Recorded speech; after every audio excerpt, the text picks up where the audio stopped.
Few things are more likely to make me feel apprehensive as the combination of the words indie retro horror. There's just a lot of stuff with that self-applied description floating around on the fringes of the genre world these days, and almost without fail it ends up being stuff that I want to like and feels like it's bending over backwards to show off stuff that I really enjoy, but almost always wind up leaving me wishing there'd been more than the sum of their component parts, and that I came away having gained some insight into the filmmaker's mindset other than which older movies from the genre they also enjoy. Fortunately, despite the fact that it comes from the Astron 6 cats, the guys behind Manborg, which I liked despite it being pretty much the apotheosis of what I was just talking about, The Void turns out to be a film mostly interested in doing its own thing, drawing much more from the cultural and thematic points of reference than just other similar movies. That's not to say it's a great film, but it's original and, well, pretty solid as what is essentially the filmmaker's first stab at doing a film meant to be taken seriously. The premise finds a motley crew of people trapped in a small, dilapidated rural hospital in the middle of nowhere that's become surrounded on the outside by a growing number of robed, knife-wielding cult members. The ostensible good guys inside include a pair of vigilantes fleeing a crime scene, a pregnant girl, an estranged couple, some medical staff, and a spaced-out drug addict, among others, many of whom are immediately distrustful of everybody else and or ill-equipped to deal with a situation that grows increasingly dire as it becomes clear that the attackers are being drawn to some other, more sinister force that's already inside the hospital to begin with. Now, to say more plot-wise would be unnecessarily spoilish at best and oddly beside the point, since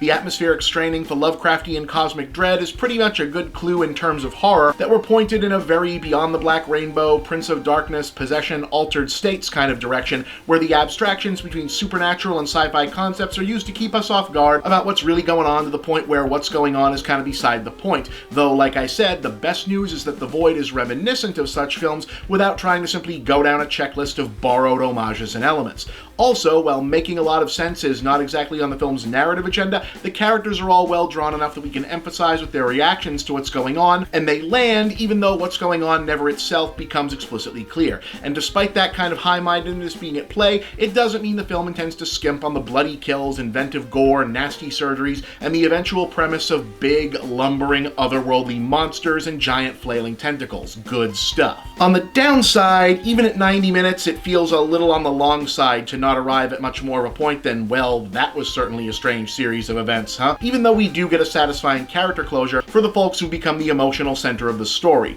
That tends to happen with genuinely abstract narrative films no matter what, but The Void ultimately delivers where it counts. It's scary, it's gory, it's a lot of fun, and it kept my interest, and I'm genuinely curious to see where the filmmakers go next. 3 stars, it's out on home video now, give it a look.